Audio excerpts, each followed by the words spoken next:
Hoje é quinta-feira, dia de esclarecer as dúvidas dos nossos ouvintes que semanalmente enviam as suas questões aqui para o Dr. Robson Divino, que nos atende semanalmente no Jornal 96. E a partir de hoje nós vamos fazer a participação do nosso quadro via internet ao vivo com o Dr. Robson, que se encontra lá no escritório. Dr. Robson, bom dia para você, seja muito bem-vindo aqui ao Jornal 96. Bom dia, Wagner, bom dia aí os ouvintes da Rádio 96. Gostaria aqui, Wagner, de agradecer a equipe da Rádio 96, essa equipe maravilhosa que sempre preza aí pelo atendimento do público de Nova Serrana. Muito obrigado.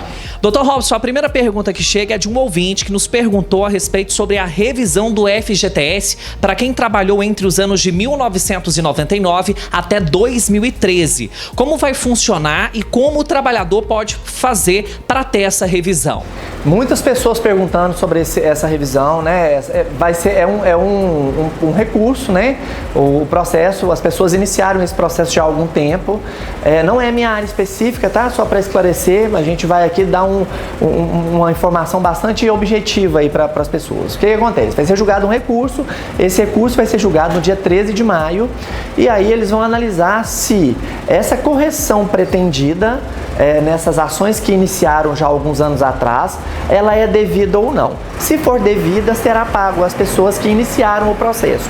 Acredito eu que se for julgado, se der provimento a esse recurso, essa ação for julgada procedente, todas as pessoas terão direito. Eu, particularmente, acho pouco provável, acredito que esse recurso não vai passar, porque a gente sabe que o governo federal não tem dinheiro para pagar essa correção aí de todos esses anos de FGTS. Mas, se isso for aprovado, se as pessoas realmente tiverem direito a essa nova taxa de correção, acredito que essa decisão vai estender a todas as pessoas aí que tiveram ou têm direito,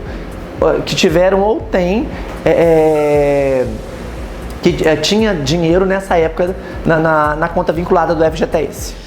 A segunda pergunta que chega é de um ouvinte que afirma que a sua mãe criou as suas duas netas. O pai dessas netas, dessas meninas, faleceu há algum tempo atrás. E agora ela quer saber se essas meninas terão direito a receber a pensão, por morte, Dr. Robson.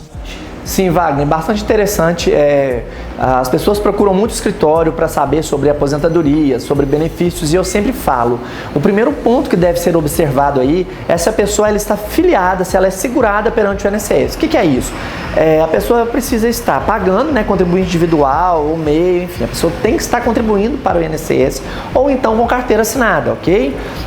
Partindo desse pressuposto, no caso da nossa ouvinte, ela pergunta se as filhas têm direito à pensão se o pai faleceu. A minha pergunta para o ouvinte agora é a seguinte: esse pai que faleceu, ele de repente contribuía para o INSS, trabalhava de carteira assinada ou de repente recebia algum benefício do INSS que deixava ele filiado junto ao INSS? Se sim, elas terão direito sim, porque a gente sabe que o menor ele tem dependência do pai, no caso do genitor, então é só iniciar o processo aí, ele vai conseguir a aposentadoria sim, se a pessoa estava filiada junto ao INSS. A terceira pergunta é a seguinte: tenho CLT, trabalho em uma banca de pesponta há 5 anos e pela primeira vez meu chefe pediu para atrasar o pagamento do salário.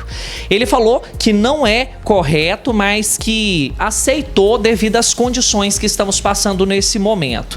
Agora esse ouvinte quer saber se existe uma maneira menos prejudicial de fazer esse acordo, Dr. Robson. É bastante complicado, A gente vem falando sobre isso, das dificuldades das empresas em voltar, retornar, em pagar salários. Então, assim, façam um acordo por escrito, de preferência com acompanhamento do advogado do empregado, advogado do empregador, para que seja uma forma mais tranquila e menos onerosa para as partes. Mas, assim, um atraso pequeno tem que tolerar, porque principalmente para manter a continuidade do trabalho. A outra pergunta que chega é de um ouvinte que afirma que trabalha em uma loja na região central e o patrão pediu para trabalhar no dia 1º de maio. Ele disse que não precisaria pagar dobrado, pois eles já ficaram muitos dias parados e fechados por conta da onda roxa. Essa ouvinte quer saber se está correto, Dr. Robson.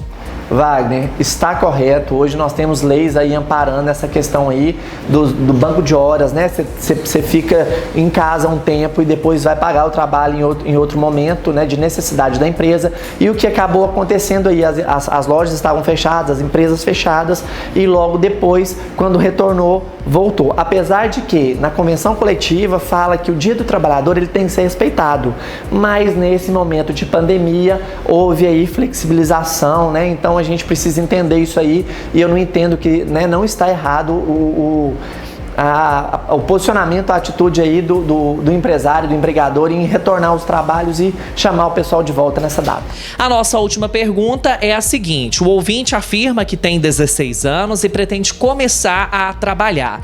Ele quer saber se pode aceitar um emprego normal com a carteira em horário comercial na CLT ou só se pode trabalhar naquele formato do jovem aprendiz, Dr. Robson. Menor aprendiz. O menor aprendiz, ele precisa estar estudando, tá?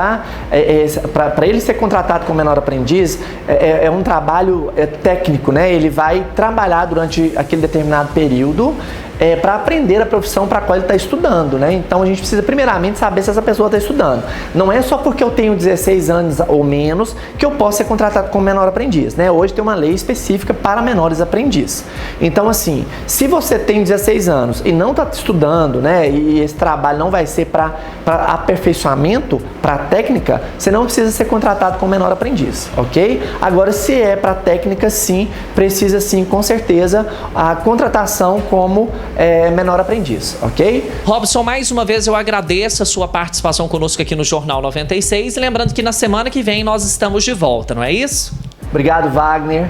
Obrigado à equipe da 96, os ouvintes que nos acompanham. Vou deixar aqui, né, o meu endereço nas redes sociais. Lá no Instagram eu tô como divino.robson, @divino.robson. Tem um monte de informações lá sobre aposentadoria, sobre direito do trabalho. E lá no Facebook eu tô como Robson Divino. Me procura lá que eu tenho um monte de orientações, informações pra gente poder se orientar. Obrigado, Wagner. Obrigado à equipe da 96. E olha, não sai daí não, porque daqui a pouco a gente volta trazendo para você mais informações aqui no Jornal 96. É rapidinho.